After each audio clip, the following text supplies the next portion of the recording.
MP के Jabalpur high court में एक ऐसा केस आया जिसमें फैसला सुनाने वाले जज को भी झकझोर कर रख दिया, या यूं कहूं कि जिनको फैसला सुनाना था उन्होंने शायद ही इससे पहले कोई केस ऐसा देखा होगा।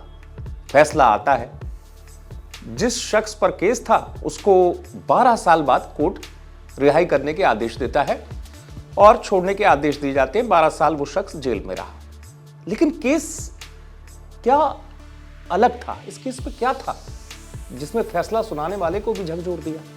तो इसके लिए हमको पीछे जाना पड़ेगा कहानी को समझने के लिए। कौन था वो शख्स और वो क्यों 12 साल जेल में बंद रहा, और उसको जब 12 साल के बाद रिहाई का आदेश दिया कोर्ट ने, तो कोर्ट भी इस केस को देखकर हैरान था। कहानी शुरू होती है 12 साल सन 2012 में। एक पीड़िता लड़की थाने जाती है अपने नाना के साथ जाती है और शिकायत दर्ज कराती है कि उसके साथ रेप हुआ।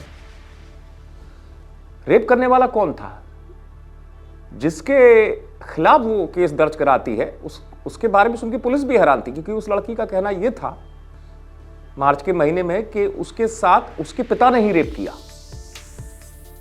अब केस दर्ज होता है, मामला भोपाल न्यायालय में चलता है और उसके बाद आरोपी पिता को आजीवन कारावास की सजा सुना दी जाती है।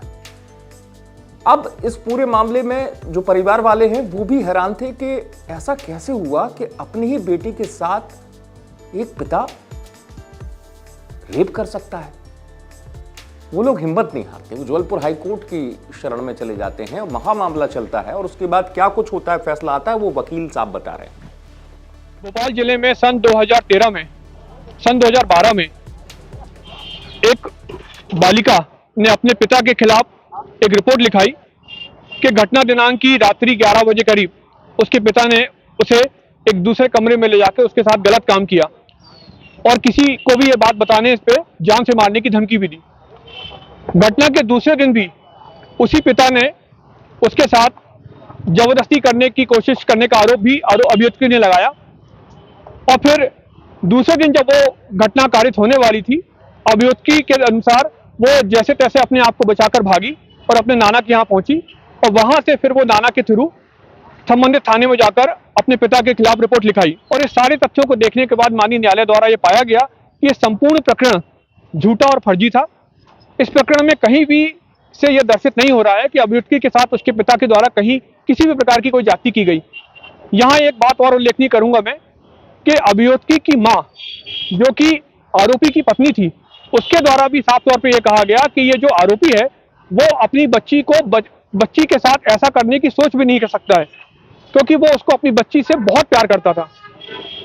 साथ ही साथ उसकी बहन, जो कि अभियुक्त की बहन और आरोपी की दूसरी बेटी थी, उसके द्वारा भी न्यायालय के समक्ष कहा गया कि इस तरीके की कोई भी घटना मेरी बहन के साथ मेरे पिता द्वारा नहीं की गई। अधिवक्ता जो है पूरी कहानी को बता रहे हैं कैसे केस दर्ज हुआ और 12 साल पिता ने जेल में बिताए। जब जबलपुर हाई कोर्ट में केस चला तो जो बचाव पक्ष था उसमें तमाम दलीलें यही दी गई थी और घर वालों के बयान और तमाम एविडेंस जुटाए गए, रिपोर्ट से लेकर तमाम चीजें कोर्ट के सामने रखी गई, जिसमें यह सामने आया कि जो शख्स है आरोपी पिता, उसने ऐसा कुछ किया ही नहीं था। उसके बाद जबलपुर हाई कोर्ट अपना एक अहम फैसला सुनाता है जिसमें 12 साल बाद पिता को रिहाई के आदेश दे दिए जाते हैं। लेकिन 12 साल, जी हां, एक लंबा अरसा पिता ने, सोचिए समाज में क्या सम्मान बचा होगा जिस शख्स के ऊपर आरोप लगा हो कि उसने अपनी बेटी के साथ रेप किया हो, दुष्कर्म किया हो। लेकिन एक बेटी कैसे बेरहम हो गई इतनी, वजह काफी चौंकाने वाली है।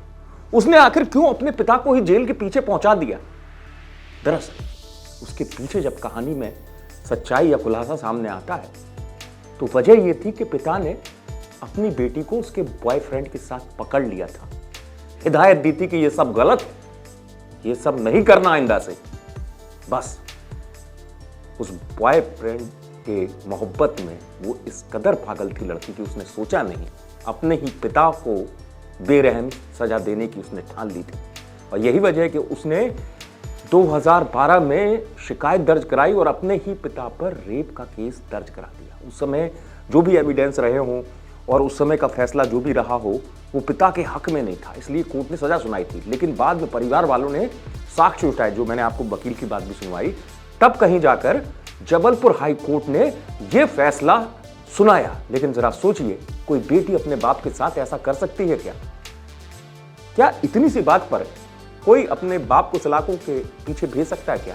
लेकिन कोर्ट ने इस फैसले के जरिए उस पिता का कम से कम सम्मान लौटा दिया।